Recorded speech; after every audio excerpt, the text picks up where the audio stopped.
ज्यादा से ज्यादा लोगों तक इस तथ्य को पहुंचाइए कि हिंदू राजनीतिक तौर पर अभी भी सुप्त अवस्था में है, उसे जागने की जरूरत है। नमस्कार, स्वागत है आपका इंडिया गेट टीवी पर। मैं हूं अजय सितिया।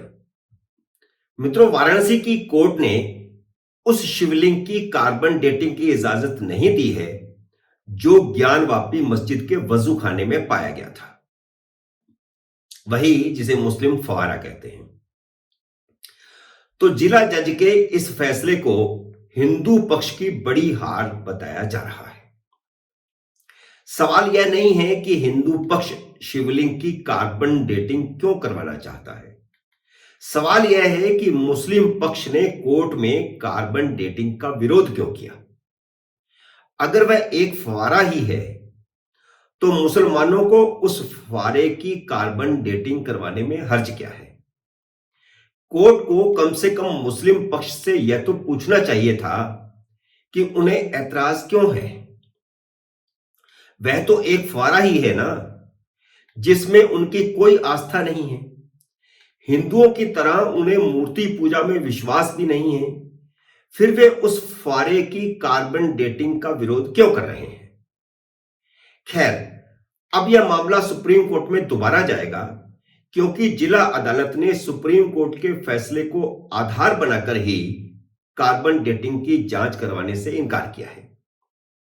जज ने सुप्रीम कोर्ट के आदेश का हवाला देते हुए कहा कि 17 मई 2022 को सुप्रीम कोर्ट ने अपने आदेश में कहा था कि जो कथित शिवलिंग पाया गया है उसे सुरक्षित रखा जाए।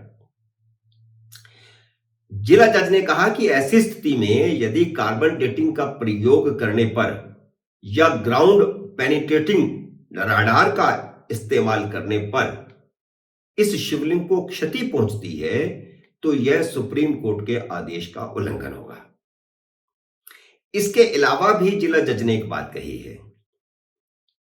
उन्होंने कहा कि ऐसा होने पर आम जनता की धार्मिक भावनाओं को भी चोट पहुंच सकती है। खैर, सवाल सिर्फ सुप्रीम कोर्ट के फैसले और उस पर आधारित जिला जज के फैसले का नहीं है। सवाल यह है कि हिंदू अपने तुच्छ अहम को छोड़कर राजनीतिक तौर पर जागेगा कब। यह सवाल मैं इसलिए कर रहा हूं क्योंकि श्रृंगार गौरी मंदिर में पूजा की इजाजत मांगने वाली 5 महिलाओं में से एक महिला ने भी कार्बन डेटिंग करवाने का विरोध किया। वह महिला राखी सिंह है, जिसने जिला जज को चिट्ठी लिखकर कार्बन डेटिंग का विरोध किया। उसका तर्क बहुत ही बेतुका है।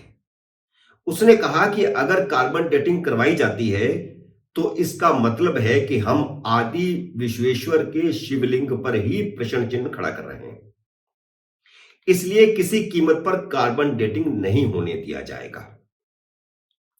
इस महिला ने आस्था का सवाल बनाकर सारे केस को कमजोर करने की कोशिश की है, क्योंकि अब सवाल सबूतों का है।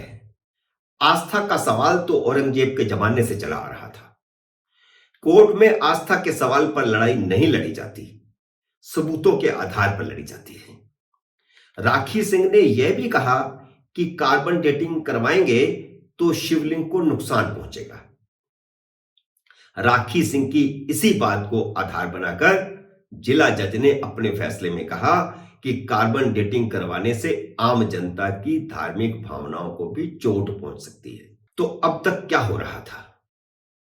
क्या आपने देखा नहीं कि शिवलिंग को छुपाने के लिए उस पर सीमेंट लगाकर पहले ही नुकसान पहुंचाया जा चुका है। मुगलों ने देश के हजारों मंदिर तोड़े, मूर्तियां तोड़ी, शिवलिंग तोड़े। आज लड़ाई जीतने का वक्त आया है तो आप उस शिवलिंग को नुकसान पहुंचाने की बात कर रही हैं, जिस पर सैकड़ों सालों से मुसलमान वजू करते आ रहे हैं। अगर ज्ञानवापी हिंदुओं को मिलेगी तो हिंदू नया शिवलिंग ही स्थापित करेंगे, अपवित्र हो चुका शिवलिंग नहीं। इसलिए हिंदुओं में फूट डालने के लिए किसी ने राखी सिंह को भड़काया और जज ने उसी की भाषा का इस्तेमाल किया। अब सवाल यह है कि क्या राखी सिंह को सिर्फ उसके भाई जितेंद्र सिंह बिशेन ने ही भड़काया था, या जितेंद्र सिंह बिशेन ही बिक गया है। असल में अदालत में यह लड़ाई जितेंद्र सिंह बिशेन ने ही शुरू की थी।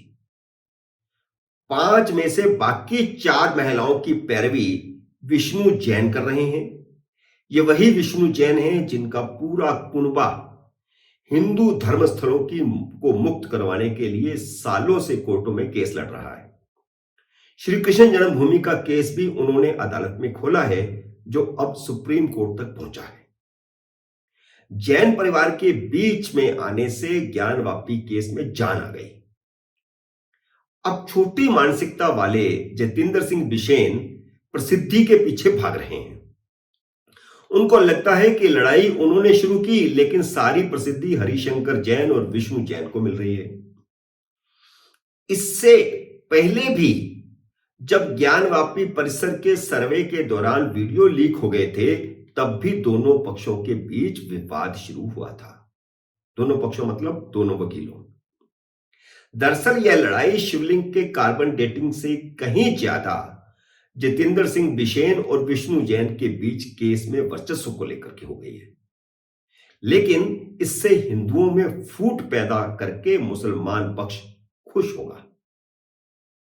सवाल यह है कि क्या यह सिर्फ नाक का सवाल है या जितेंद्र सिंह बिशेन को कोई इस्तेमाल कर रहा है। इसलिए मैंने कहा कि हिंदू राजनीतिक तौर पर पूरी तरह जागृत नहीं हुआ है। हिंदुओं की लड़ाई लड़ रहा जैन परिवार सुप्रीम कोर्ट जाएगा ही, जिस पर हमारी और आप सबकी नजर रहेगी। लेकिन हम सबको सोचना होगा कि हिंदू राजनीतिक तौर पर सुप्त अवस्था से कब जागेगा। अब आपको जाते जाते बता दूं कि कार्बन डेटिंग क्या होती है। कार्बन डेटिंग से लकड़ी, चारकोल, पुरातत्व खोज, हड्डी, चमड़े, बाल और खून के अवशेष की अनुमानित उम्र पता चल जाती है। पत्थर और धातु की डेटिंग पता नहीं चल सकती, लेकिन अगर पत्थर में किसी प्रकार का कार्बनिक पदार्थ मिलता है तो उससे एक अनुमानित उम्र का पता किया जा सकता है।